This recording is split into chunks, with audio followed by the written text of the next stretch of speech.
आप सबको जय मसीह की। एक बार फिर से हमारे चैनल पे आप सबका स्वागत है। तो इस वीडियो में हम हिंदुत्ववादी कट्टरपंथी शेफाली वैद और नीरज अत्री द्वारा सेंट फ्रांसिस जेवियर पर लगाए गए आरोपों और गोवा में ईसाई धर्म के खिलाफ मौजूदा हिंदुत्ववादी मानसिकता और कुछ झूठ और गलतफहमियों के बारे में खुलासा करेंगे, जो कि इंक्विजिशन के संबंध में वर्षों से है। तो अब हम कुछ वीडियो क्लिप्स को देखेंगे।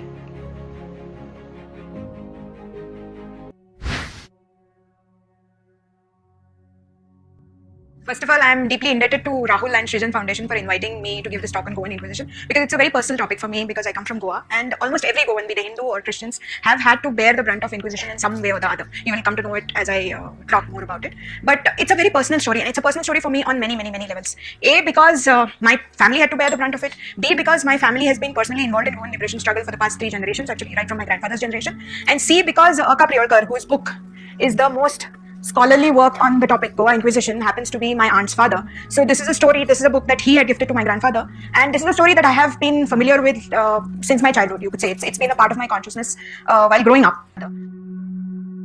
Also watch one more clip of Shefali Vaidya from video titled Goa Inquisition, Should the Pope Apologize? With Savior R. Shefali Vaidya and SD uploaded in Sanjay Dikshit YouTube channel, The Jaipur Dialogues. But the point is, every Goan Christian or Hindu knows that this thing happened, but very few people know about the sheer scale of the brutality and what happened. Very few Goans today know that in 1 year, over 300 temples in Bardez district were destroyed, and in the next year, over 300 temples in the Salsette district were destroyed in just 1 year. You cannot imagine the scale of destruction. You cannot imagine. Shefali वैद और इन नफरत फैलाने वाले चैनलों ने नकली कथा का प्रसार किया है कि गोवा में कैथोलिक इंक्विजिशन भारत में कट्टरता के क्रूर प्रकारों में से एक है, जिसे अक्सर किसी भी इस्लामिक धर्म त्याग से भी बदतर माना जाता है। तो प्रिय दर्शकों, इस वीडियो में हम आपके सामने कुछ तथ्यों को सामने लाएंगे और इन नफरत फैलाने वालों को बेनकाब करेंगे, जो कि आर्टिकल 51A के तहत भारतीय संविधान द्वारा दिए गए मूल मौलिक कर्तव्य का उल्लंघन कर रहे हैं। भारतीय संविधान के खिलाफ जाने वाले असली राष्ट्र विरोधी हैं और राष्ट्र के लिए वास्तविक खतरा वही है। पहले आइए समझते हैं कि इंक्विजिशन क्या है। शब्द इंक्विजिशन लैटिन वर्ड इंक्विजिशो से लिया गया है, जिसका की अर्थ होता है पूछताछ करना। इंग्लिश डिक्शनरी में इसका अर्थ है, पहला, गहराई से खोज या खोज करने का कार्य, जांच पड़ताल। दूसरा, एक जूरी द्वारा आयोजित एक आधिकारिक जांच। अगर हम इसे वर्तमान संदर्भ में देखें तो 13वीं शताब्दी में चर्च के भीतर विधर्मियों की खोज के लिए स्थापित रोमन कैथोलिक चर्च की न्यायिक संस्था को दिया गया यह नाम है। और इसी तरह गोवा में पुर्तगाली शासन के दौरान होने वाला इंक्विजिशन कैथोलिक चर्च यानी केवल ईसाई पर लागू होता है। हिंदू या मुसलमान इस न्यायिक दायरे में नहीं आते हैं। फिर जो लोग ईसाई बन गए, क्या उन्हें ईसाई बनने के लिए मजबूर किया गया? तो इससे पहले कि हम आगे बढ़ें, हमें यह पता होना चाहिए कि क्या बाइबल जबरदस्ती धर्मांतरण की अनुमति देती है या नहीं। इसे जानने के लिए आइए हम कुछ पदों को पढ़ेंगे। मत्ती 10:14, और जो कोई तुम्हें ग्रहण ना करे और तुम्हारी बातें ना सुने, उस घर या उस नगर से निकलते हुए अपने पांवों की धूल झाड़ डालो। मरकुस 6:11, जिस स्थान के लोग तुम्हें ग्रहण ना करें और तुम्हारी ना सुने, वहां से चलते ही अपने तलवों की धूल झाड़ डालो कि उन पर गवाही हो। लूका 9:5, जो कोई तुम्हें ग्रहण ना करेगा, उस नगर से निकलते हुए अपने पांवों की धूल झाड़ डालो कि उन पर गवाही हो। लूका 10:12, मैं तुमसे कहता हूँ कि उस दिन उस नगर की दशा से सदोम की दशा सहने योग्य होगी। प्रेरितों के काम 13:51, तब वे उनके सामने अपने पांवों की धूल झाड़कर इकुनियम को गए। तो प्रिय दर्शकों, बाइबल की इन आयतों से आप समझ गए होंगे कि जो लोग सुसमाचार ग्रहण नहीं करते, उनके खिलाफ बाइबल बल का प्रयोग करने के लिए नहीं कहती। यदि गोवा के लोग ईसाई बनने के लिए मजबूर किए गए थे, तो पुर्तगाली सरकार में काम करने वाले हिंदू ब्राह्मण हिंदू कैसे बने हुए थे? प्रिय दर्शकों, अब हम गोवा इंक्विजिशन को डिटेल में देखेंगे, जिस पर बहुत सी गलतफहमियां हैं।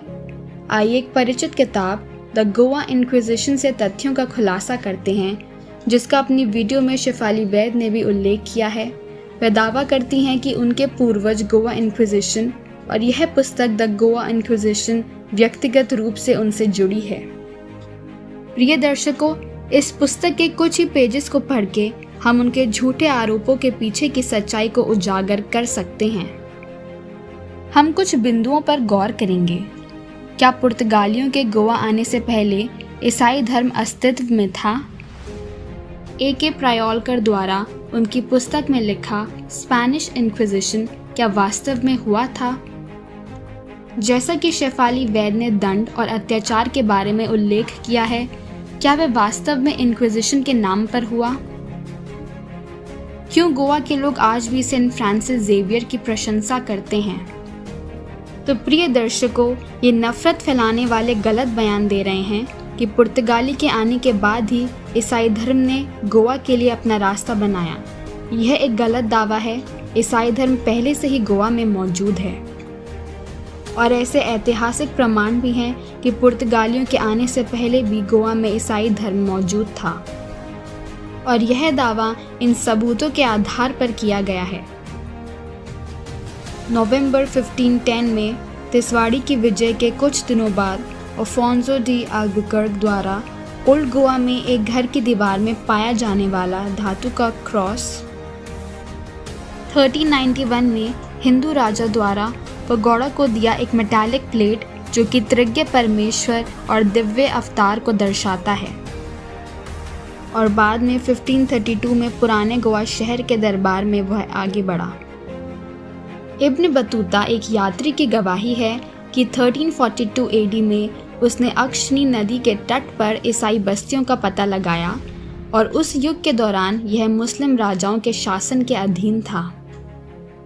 और जूरी नदी के तट पर पूर्व जे कॉस्मे कोस्टा द्वारा पाए गए सेंट थॉमस क्रॉसेस के पहलवी शिलालेख। तो प्रिय दर्शकों, यह स्पष्ट है कि पुर्तगाली आने से पहले ईसाई धर्म गोवा में पहले से मौजूद था। शेफाली वैद और अन्य नफरत फैलाने वाले ए.के. प्रायोलकर द्वारा लिखित द गोवा इंक्विजिशन की पक्षतापूर्ण व्याख्या के आधार पर गलत जानकारी फैला रहे हैं। और कई अन्य पुस्तकें हैं जो बाद में इस पुस्तक के दावों के विरोधाभासी पाई गईं।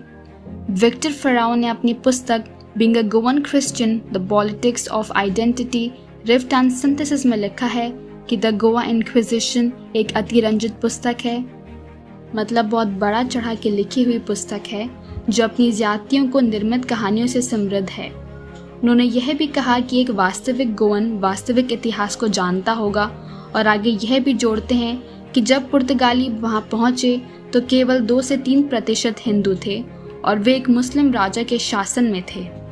एकेडमिक इतिहासकारों का कहना है कि गोवा में कभी भी इंक्विजिशन साबित करने के लिए कोई पुख्ता सबूत नहीं है। लोगों को समझना चाहिए कि तथ्यों को दबाना और ईसाई धर्म को गलत चित्रित करना अस्वीकार्य है। गोवा इंक्विजिशन पे कई और किताबें हैं, जैसे age of frenzy, convergence and citizenry, another Goa and the last Prabhu etcetera. हर किताब का अलग नज़रिया होता है। या तो लेखकों को एक जैसी जानकारी देनी चाहिए या सभी पुस्तकों की जानकारी पूरी सच्चाई के साथ एक ही क्षमता तक ले जानी चाहिए, लेकिन यहाँ वैसा नहीं है। गोवा इंक्विजिशन पर हर दूसरी पुस्तक में अलग अलग विचारधारा, अलग अलग कहानियाँ और अलग अलग कार्य प्रणाली है। इसके अलावा यहाँ याद रखने वाली महत्वपूर्ण बात यह है कि सभी पुस्तकें 19वीं सदी और 20वीं सदी की हैं, मतलब 16वीं सदी में हुई बातें 2 शताब्दियों के बाद लिखी जा रही हैं। और जो चित्र हमें इंटरनेट पर देखने को मिलते हैं वे आमतौर पर नकली होते हैं। सोशल मीडिया के समर्थन का उपयोग करते हुए ये नफरत फैलाने वाले हिंदुत्व ईसाई धर्म के नाम को बर्बाद और बदनाम करने की कोशिश कर रहे हैं। इसलिए प्रिय दर्शकों, आइए हम एक बार फिर से इस इंक्विजिशन के मामले को खोलते हैं। गोवा इंक्विजिशन पर विभिन्न इतिहासकारों के अलग अलग तर्क हैं।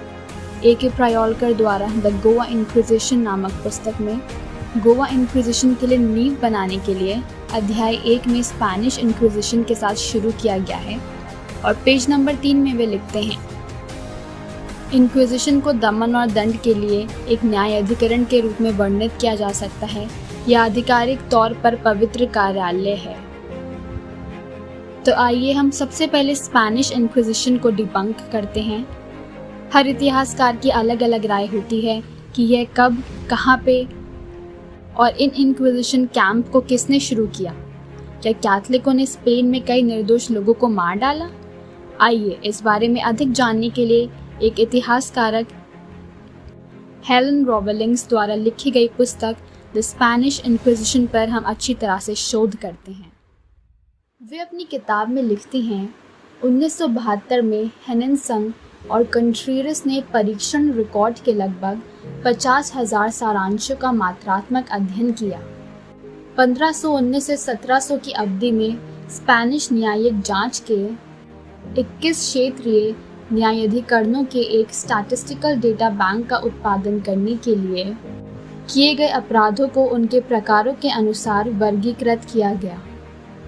सबूतों के उनके व्यवस्थित विश्लेषण ने इसके इतिहास पर महत्वपूर्ण नए दृष्टिकोणों की संख्या का खुलासा किया है। सबसे पहला इंक्विजिशन खून के प्यासे और दमनकारी वैचारिक नियंत्रण के साधन के रूप में कहीं भी नहीं था, जैसा कि आमतौर पर माना जाता है। 1480 के दशक का प्रलय कम समय तक जीवित रहा था। इसके अधिकांश सक्रिय इतिहास के लिए निष्पादन दर प्रति वर्ष औसतन 5 लोगों का 2% रहा। विशेष रूप से अपने अस्तित्व के शुरुआती वर्ष के दौरान यातना और मृत्यु दंड शायद ही कभी लागू किया गया था। प्रिय दर्शकों, प्रसिद्ध इतिहासकारक ब्रियन ए पैवलॉक ने अपनी पुस्तक witch hunt in the western world में लिखा है, कम से कम इतिहास में यातना के बारे में नियम और कानून थे। विभिन्न कानूनी पुस्तिकाएं और कैनन और धर्मनिरपेक्ष वकीलों द्वारा यातना मैनुअल में एक रूपता और रचनात्मकता दोनों की पेशकश की गई है।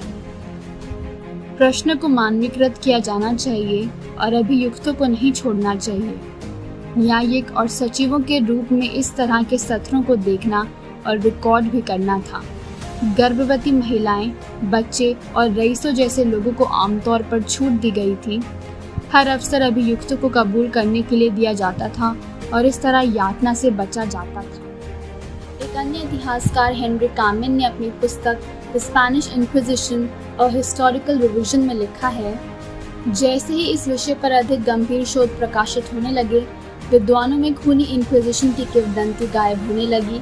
लेकिन 18वीं शताब्दी के उत्तरार्ध के गॉथिक उपन्यासों के बाद से उन लोगों के बीच इसका जीवित रहना जारी रहा जिन्होंने इसे अपना जीवन बनाया, जैसे कि लोकप्रिय कल्पना के लेखक। सबसे सफल और काल्पनिक के करीब स्पेनिश इंक्विजिशन पर प्रकाशित किए गए कार्यों में 72 वॉल्यूम्स थे, जो कि 1950 के दशक के अंत में और 1960 के शुरुआत में प्रकाशित हुए थे, जिसे कि ब्रिटिश लेखक एलेनोर हिबेट ने लिखा, जो कि सीडोनिम जीन प्लेटी के तहत लिख रहे थे, और अन्य लोकप्रिय लेखकों ने इसे इसी तरह जारी रखा।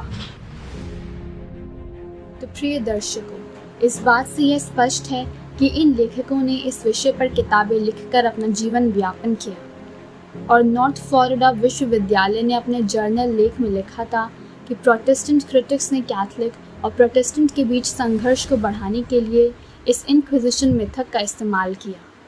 अब आइए अगले विषय पर बढ़ते हैं। उन इंक्विजिशन चित्रों और यातना उपकरणों के बारे में जो ईसाई धर्म पर कठोरता को भड़काने के लिए सोशल मीडिया पर विधर्मी और हिंदुत्व हेट मॉन्गर्स पोस्ट करते हैं, वे कितने सच्चे हैं। A.K. प्रायोलकर ने अपनी पुस्तक द गोवा इंक्विजिशन में पेज नंबर 152 और 153 के बीच कुछ तस्वीरों को छापा ताकि इस्तेमाल की गई यातनाओं का आभासी एहसास दिया जा सके। शेफाली वैद ने अपने ट्विटर हैंडल में संगम टॉक्स द्वारा पोस्ट किए गए वीडियो में ऐसे यातना भरे उपकरणों की बात की है। Twitter handle. So what happened in the Palace of Inquisitions? These things. These are various kinds of tortures. Next please. Torture was used by the office to extract confessions. Next please.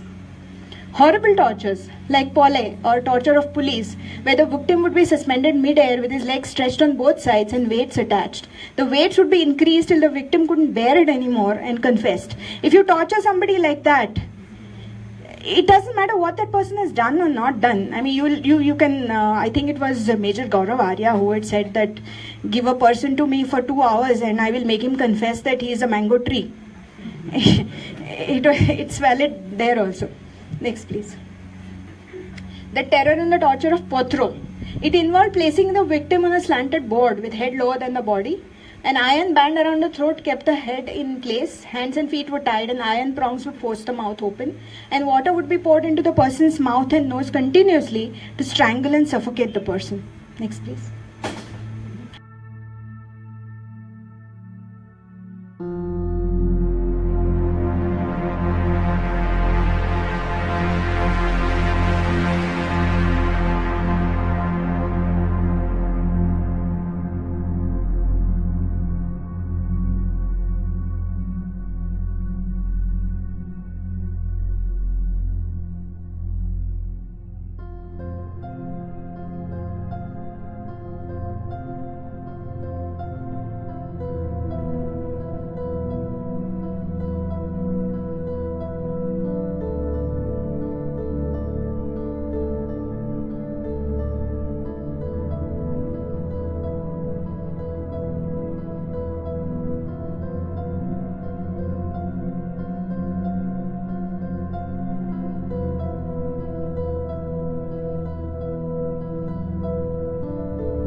Peter Konieczny, a famous historian who had Peter कनिएज्नी एक प्रसिद्ध इतिहासकार जिन्होंने मध्यकालीन युग के यातना उपकरणों पर शोध किया था, वह इस प्रकार कहते हैं, जब बहुत से लोग मध्य युग के बारे में सोचते हैं तो वे इसे एक ऐसे समय के रूप में देखते हैं जब लोगों को शैतानी उपकरणों के एक विस्तृत संग्रह द्वारा प्रताड़ित किया गया था, चाहे वह पियर ऑफ एंग्विश हो या फिर आयरन मेडन हो। इन यातना उपकरणों को मध्य युगीन के रूप में चित्रित किया गया है, हालांकि वास्तविकता यह है कि इनमें से कई उपकरण मध्य युग में कभी मौजूद ही नहीं थे। Spencer Alexander, a famous researcher, writes the same regarding this. इसी प्रकार लिखते हैं, We have all heard of so-called medieval torture devices. के बारे में सुन You चुके can हैं find tons of clickbaity articles online and videos on YouTube videos को देख सकते and हैं। so forth talking about the इसी most विषय पर gruesome of BuzzFeed these India की alleged तरफ से devices. YouTube पर वीडियो है। For 5 instance, most here gruesome is a medieval YouTube torture video devices. from BuzzFeed मतलब titled सबसे 5 भीषण of the most मध्ययुगीन gruesome यातना medieval उपकरण। torture devices. और List इसकी the लिस्ट में Scrolls उन्होंने Bridle, दिखाया है the Rack, Scrolls the Bridle, Iron the Maiden, Rack, the the Iron Pierce of Maiden, Anguish, the Pier of Anguish, the Brazen और Bull. Brazen Bull।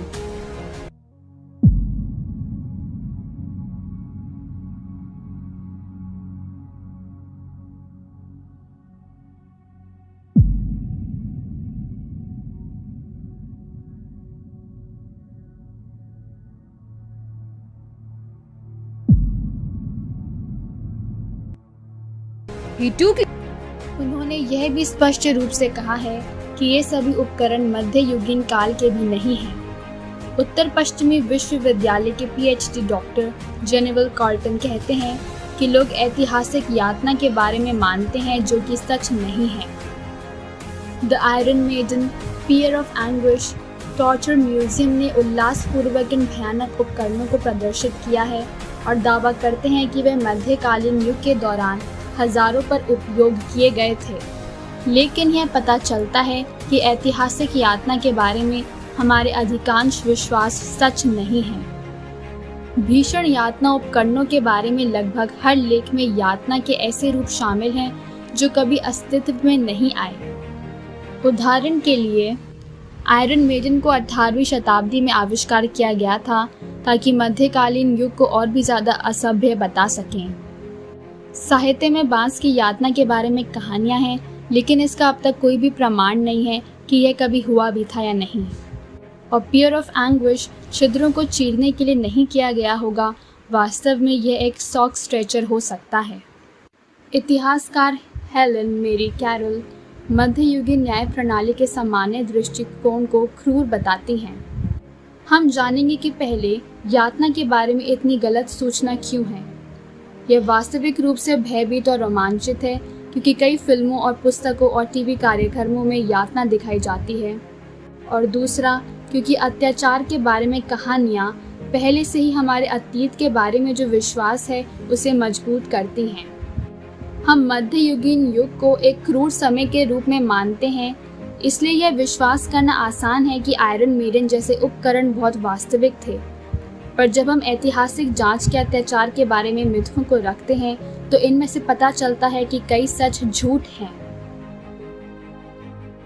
Dinesh D'Souza की पुस्तक ईसाई धर्म के बारे में क्या महान है में स्पष्ट रूप से कहा गया है कि इनक्विजिशन कभी नहीं हुआ था और चीज़ों को अतिशयोक्ति के पूर्ण अर्थ को बदलने में अतिरंजित किया गया है।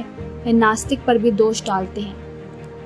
दिनेश डिसूजा के अनुसार उनकी पुस्तक में कहा गया है कि समकालीन इतिहासकारों ने अब यह स्थापित किया है कि इनक्विजिशन की भयावह छवियों को मोटे तौर पर स्पेन के राजनीतिक मुद्दों द्वारा पहले एक मिथक माना जाता था। मुख्यतः अंग्रेजी लेखक जिन्होंने उस घटना और बाद में हमारी अमेरिकी समझ को आकार दिया। हेनरी कामेन की पुस्तक द स्पेनिश इंक्विजिशन को अ हिस्टोरिकल रिवीजन भी कहा जाता है। यह एक लंबी पुस्तक है कि कामेन के पास रिवीजन करने के लिए बहुत कुछ है।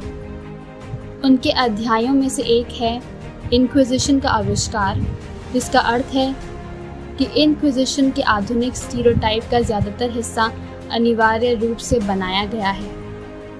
वह स्पष्ट रूप से कहता है कि स्पेनिश इंक्विजिशन और पुर्तगाली इंक्विजिशन दोनों जुड़े हुए हैं, लेकिन इंक्विजिशन राजनीतिक पुनरुत्थान द्वारा किया गया प्रचार है, साथ ही साथ नास्तिकों द्वारा एक बड़े प्रचार के रूप में घोषित किया जाता है।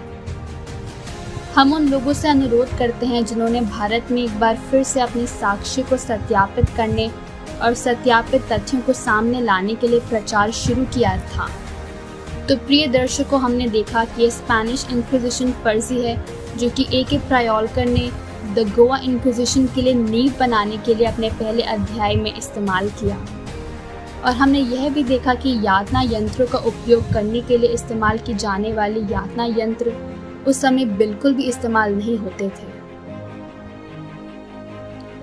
अब आइए उस पुस्तक के कुछ ऐतिहासिक तथ्यों पर गौर करें जिसका शेफाली वैद ने ए.के. प्रायोलकर की पुस्तक द गोवा इंक्विजिशन से उल्लेख किया है।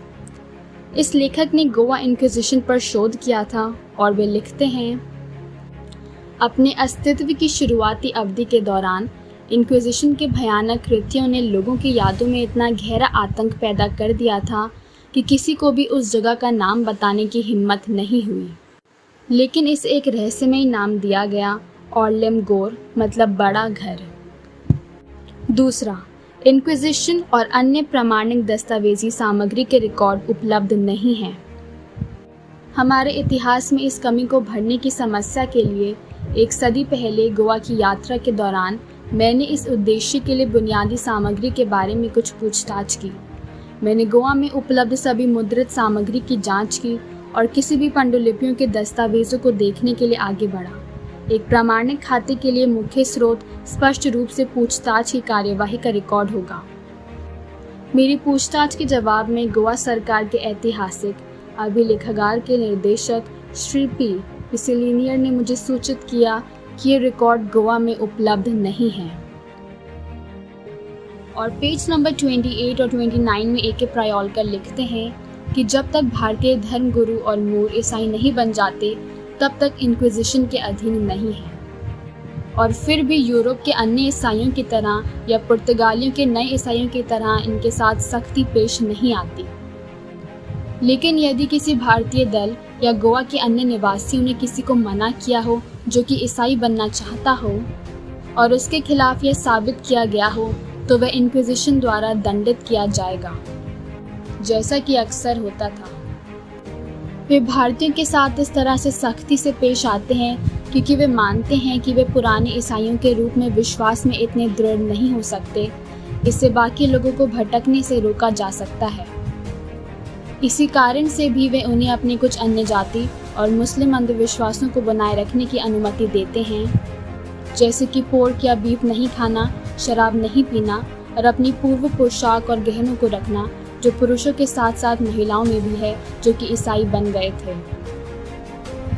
और पेज नंबर 53 में ए के प्रायोलकर लिखते हैं, सबसे पहले यह निर्धारित किया गया है कि किसी भी व्यक्ति को धमकी और आतंक के साथ बलपूर्वक हमारे विश्वास और बपतिस्मा में लाना वैध नहीं है, क्योंकि कोई भी विश्वास से मसीह के पास नहीं आता है जब तक कि उसे लाया ना जाए अपने दिव्य पिता प्यार और अनुग्रह के साथ। जिस तरह एक व्यक्ति अपनी स्वतंत्र इच्छा से शैतान के प्रलोभनों के आगे झुक जाता है और नष्ट हो जाता है, उसी तरह अगर वह परमेश्वर की पुकार और कृपा का जवाब देता है तो वह खुद को बचाता है। अविश्वासी को हमारे जीवन के उदाहरण से सच्चे विश्वास में लाया जाना चाहिए और हमारी व्यवस्था की सच्चाई का प्रचार करना चाहिए, ताकि इन बातों की पहचान के द्वारा वे अपने झूठ को छोड़ दें और मसीह में प्राप्त हों, जो कि मार्ग, सत्य और जीवन है। जो अविश्वासियों को लाना चाहते हैं सच्चे विश्वास के लिए, वे नम्रता, अच्छाई पैदा करने की कोशिश करें, ताकि वे न केवल अपने उपदेशों के द्वारा बल्कि दया, शिष्टाचार और सेवा के द्वारा भी लोगों को मसीह के लिए जीत सकें। तो प्रिय दर्शकों, इसलिए ए के प्रायोलकर लिखते हैं कि गोवा में होने वाली इंक्विजिशन को साबित करने के लिए कोई उचित प्रामाणिक साक्ष्य नहीं है, और यह भी लिखते हैं कि भारतीय धर्म गुरु और जो भी धर्म के मूल हैं वे जिज्ञासा के अधीन नहीं हैं और धर्मांतरण, खतरे और आतंक के साथ नहीं है। अब प्रिय दर्शकों, आइए सेंट ज़ेवियर द्वारा लिखे गए पत्र का मूल्यांकन करें। पुर्तगाली एडमिरल अल्फोंसो डी अल्बुकर्क को बीजापुर और गोवा के मुस्लिम शासक यूसुफ आदिल शाह ने भगा दिया था। हालांकि 3 महीने बाद उन्होंने फिर से एक बड़ी ताकत के साथ हमला किया, एक स्थानीय हिंदू सरकार थिम्मैया की मदद से।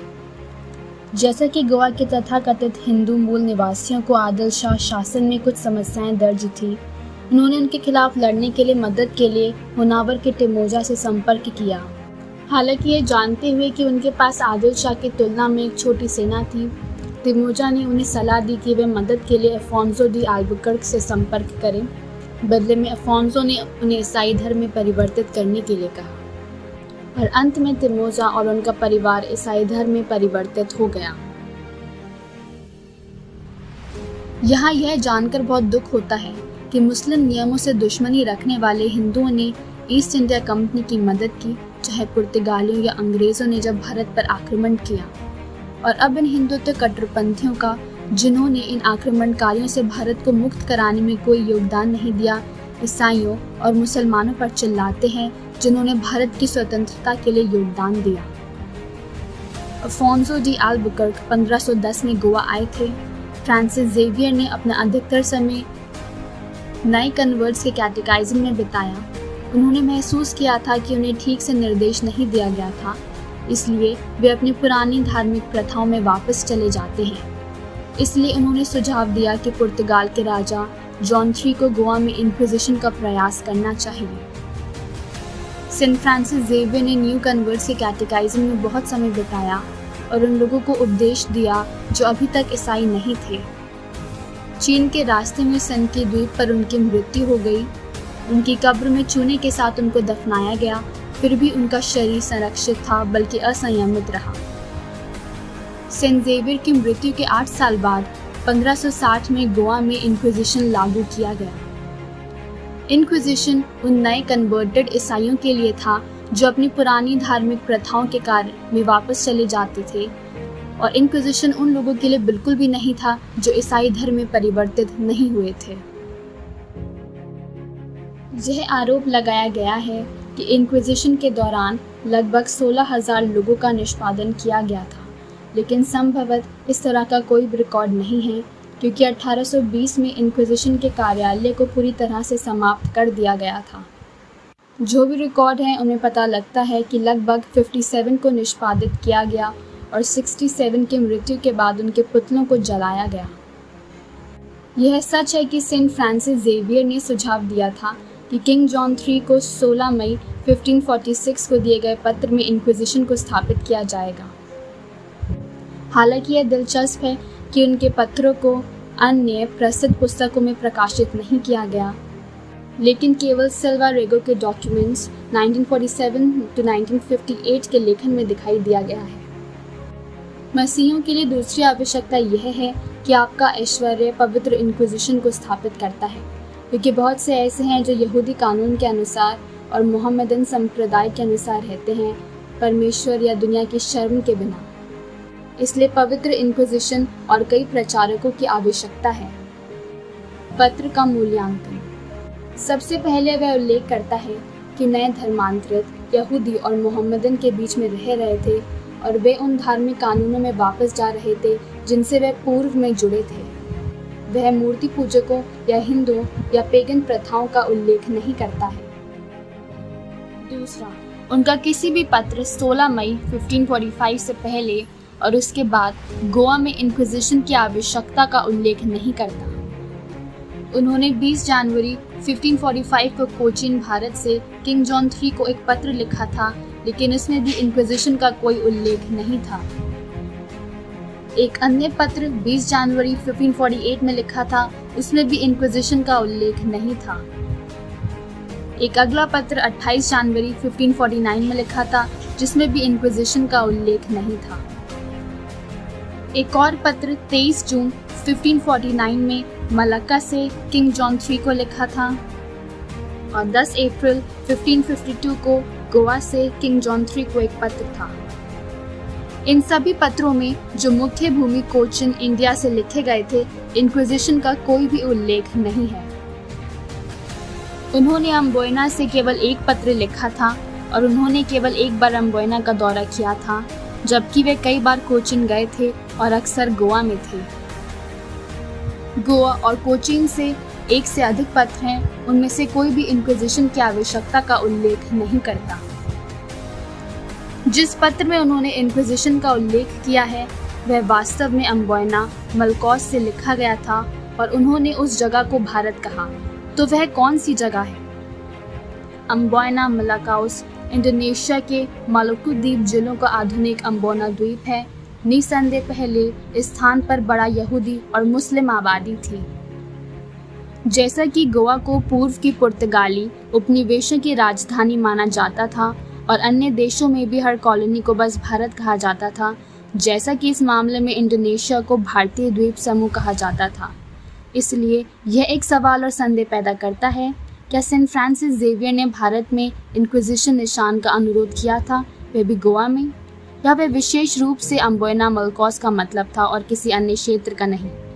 अपने अन्य पत्रों में उन्होंने विशेष रूप से गोवा का उल्लेख किया है, तो उन्होंने इस पत्र में ऐसा क्यों नहीं किया? तो प्रिय दर्शकों, हालांकि ए.के. प्रायोलकर को गोवा इंक्विजिशन के लिए कोई प्रामाणिक सबूत नहीं मिला, वह पूरी तरह से डेलन के काम पर आधारित हैं, लेकिन कई इतिहासकारों ने साबित किया है कि डेलन का काम बिल्कुल मनगढ़ंत है। तो प्रिय दर्शकों, यहाँ हमारा सवाल यह है कि इन बिंदुओं पर सार्वजनिक रूप से चर्चा क्यों नहीं की जाती है और केवल उनके सांप्रदायिक राजनीतिक एजेंडे पर ध्यान देने वाले आख्यानों को ही क्यों चुना जाता है और जनता के सामने पेश किया जाता है? केवल उनको सांप्रदायिक राजनीतिक एजेंडा चलाना है। यह साबित करने के लिए हमारे पास एक और बिंदु है। जब हम देखते हैं ए.के. प्रायोलकर के काम को छापने और प्रकाशित करने के लिए प्रमुख फंडर कौन है, तो आश्चर्यजनक रूप से हम बॉम्बे के ब्राह्मणों को देखते हैं। फिर हमने यह शोध करने की कोशिश की कि इन ब्राह्मणों को सेंट जेवियर के नाम को खराब करने की आवश्यकता क्यों पड़ी। तो हमें सेंट जेवियर के पत्रों से पता चलता है कि वे जाति व्यवस्था के नाम पर ब्राह्मणों द्वारा किए गए अत्याचारों के खिलाफ थे। फ्रांसिस जेवियर भारत में जाति व्यवस्था के खिलाफ वास्तव में था, जिसके द्वारा ब्राह्मणों ने निचली जातियों का शोषण किया। हम इसे हेनरी जेम्स के द्वारा लिखी पुस्तक the life and letters of Saint Francis Xavier के पेज 151 से 158 में देख सकते हैं। सेंट फ्रांसिस जेवियर के पत्र स्पष्ट रूप से हमें दिखाएंगे कि वे वास्तव में मूल भारतीयों के खिलाफ न्याय के लिए लड़े थे, जिन्हें ब्राह्मणों ने निष्कासित कर दिया था। उनके एक पत्र में सेंट फ्रांसिस जेवियर इस तरह लिखते हैं, हमारे पास इन पुरुषों के बीच एक वर्ग ऐसा है जिन्हें ब्राह्मण कहा जाता है। वे देवताओं की पूजा करते हैं और धर्म के अंधविश्वासी रीति रिवाज और मूर्तियों की देखभाल करते हैं।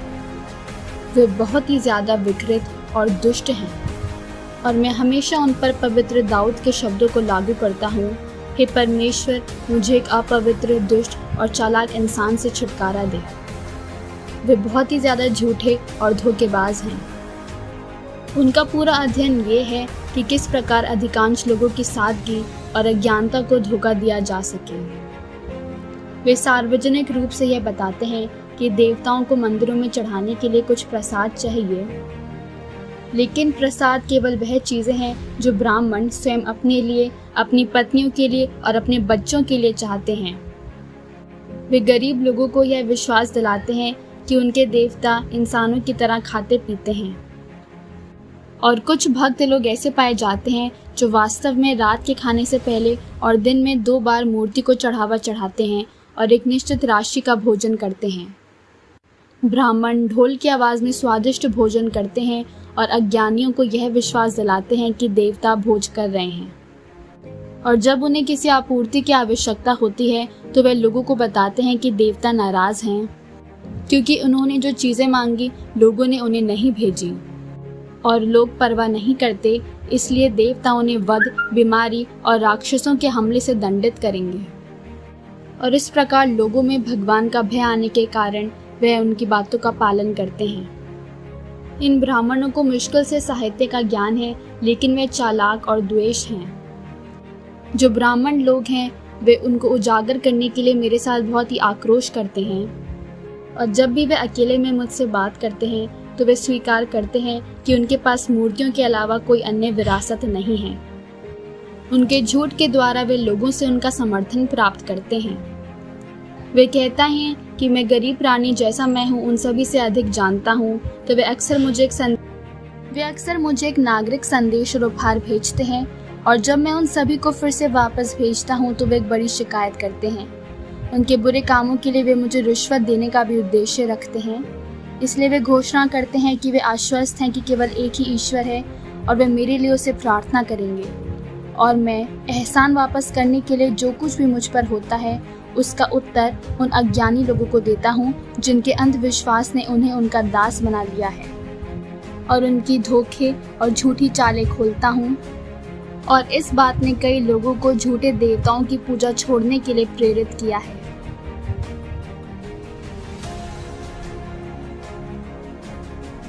प्रिय दर्शकों, अब तक आप समझ गए होंगे कि ये सरस्वत ब्राह्मण सेंट फ्रांसिस जेवियर के चरित्र को खराब करने की कोशिश क्यों करते हैं।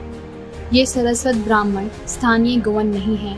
जब गोवा की बात आती है तो शेफाली वैद्य ने खुद इसकी कहानी सुनाई है कि कैसे वे गोवा में बसने वालों में से एक हैं। वे सरस्वत ब्राह्मण कहे जाने वाले समुदाय के हैं। वे सरस्वती नदी के पास रहते हैं, और जब ये सूख गया तो वे गोवा चले गए थे। लेकिन क्या वे गोवा में पहले से बसे थे? नहीं। गोवा के आदिवासी या स्वदेशी लोग ये हैं: कुनबी, गौड़ी, खारवी, पारियां और अन्य जिन्हें चमार, मेहर आदि कहा जाता है। मराठा क्षेत्र के कुछ क्षत्रिय वर्ग के लोग भी थे जो गोवा में बस गए थे। सेंट फ्रांसिस जेवियर ने गोवा के आदिवासी या स्वदेशी लोगों पर जाति व्यवस्था के नाम पर सरस्वत ब्राह्मणों द्वारा किए गए अत्याचारों के खिलाफ लड़ाई लड़ी। शेफाली वैद्य और द गोवा इंक्विजिशन के ऑथर ए.के. प्रयोलकर एक बॉम्बे आधारित गोवा सरस्वत ब्राह्मण है। प्रिय दर्शकों, ए.के. प्रयोलकर, शेफाली वैद्य और कुछ समर्थक पुर्तगाली शासनकाल से पहले गोवा की एक ऐसी तस्वीर पेश करने की कोशिश करते हैं जहां सब कुछ अच्छा और शांतिपूर्ण था, और यह कि पुर्तगालियों ने आकर सब कुछ नष्ट कर दिया। क्या ऐसा था? ऐसा लगता है कि सरस्वत ब्राह्मणों और क्षत्रियों और अन्य उच्च जाति के लोगों के लिए सब कुछ अच्छा चल रहा था। ऐसा लगता है कि गोवा के चारों ओर इस तरह के मृतकों का सचेतन निर्माण सरस्वत ब्राह्मणों द्वारा प्रतिशोध का परिणाम है, जिनके अधिकार और श्रेष्ठता को चुनौती दी गई थी जब निचली जाति के लोग ईसाई धर्म में परिवर्तित हो गए थे और पुर्तगालियों ने जातीय व्यवस्था को चुनौती दी थी। हमने शेफाली वैद्य या आरएसएस या वीएचपी या अन्य हिंदुत्व प्रचारकों जैसे लोगों को कभी नहीं सुना या देखा है कि वे जाति व्यवस्था या कुछ हिंदुओं के अन्याय के खिलाफ बात करने वाले ईसाइयों को चुनौती दें या उनसे नफरत करें। अब हम शेफाली वैद्य, एक सरस्वत ब्राह्मण, नीरज अत्री, संगम यूट्यूब चैनल और जयपुर डायलॉग्स यूट्यूब चैनल से उनके पक्षपाती साक्ष्य को एक बार फिर से सत्यापित करने और उनके दावे को साबित करने के लिए फिर से सत्यापन योग्य तथ्यों को सामने लाने का अनुरोध करते हैं। तो प्रिय दर्शकों, ये हेट मॉन्गर्स नफरत और झूठ को बढ़ावा देते हैं, लेकिन जो बात महत्वपूर्ण है वो है सच, एक पूर्ण सच। कुछ देर सोचिए, सब कुछ ब्लैक एंड व्हाइट में है, आप तय करें कि आपको क्या चुनना है। ऐसे अनेक वीडियोस को देखने के लिए हमारे चैनल को सब्सक्राइब करें, बेल आइकन प्रेस करें और वीडियो को लाइक ज़रूर करें। धन्यवाद।